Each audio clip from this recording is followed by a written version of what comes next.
I work as a security guard in a morgue.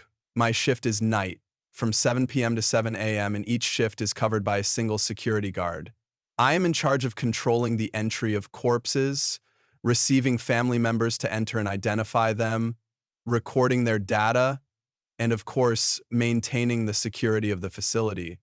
The entrance to the building is about 20 meters from the security booth, and for some time now, the door has been closed at 11:00 p.m.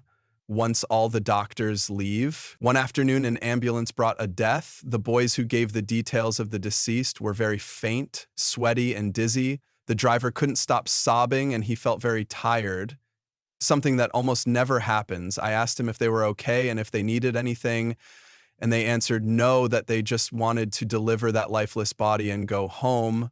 So we continued with the protocol without giving it importance and continued with the work. I wrote down the victim's information. The diagnosis was brutal strangulation followed by impalement found in a nearby lagoon.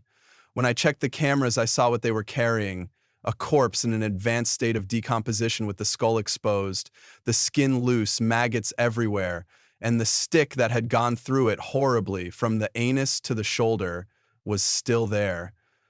I contained my disgust as best I could and continued with the protocol. Around 10 p.m., I began to notice a foul smell coming from the grate outside the guard room.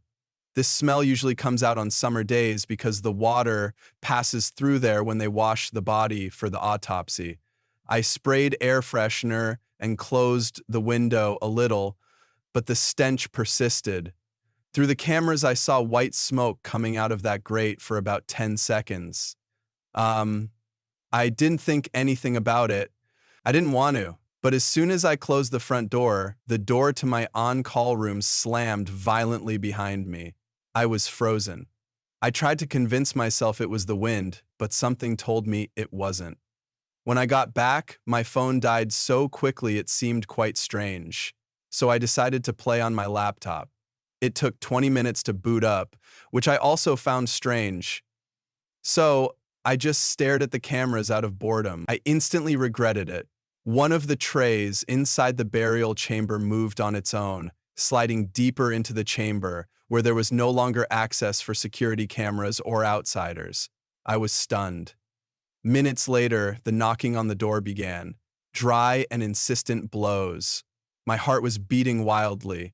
I turned off the cameras, turned on music, and forced myself to ignore everything until someone knocked on the window. I didn't know whether to pray or scream. At 4:15, the door to the guardhouse opened by itself. I went out trembling to close it, but my movements were clumsy, slow, as if something invisible was holding me back. The smell of rotting meat was unbearable. I felt watched. In the guard room, we have a rosary and a cross with the Virgin Mary, so my only thought was to close my eyes, cross myself, and pray. Then I remembered that prayer to the Virgin Mary is often used when performing exorcisms.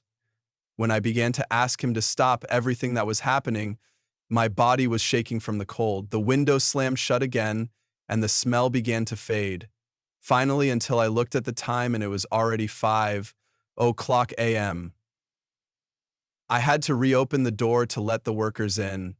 From that night on, every time I enter that place, I pray, and when I'm gone, so am I. I had never felt a presence so dense and dark. That change was the only time I truly believed that something other than a human was watching me.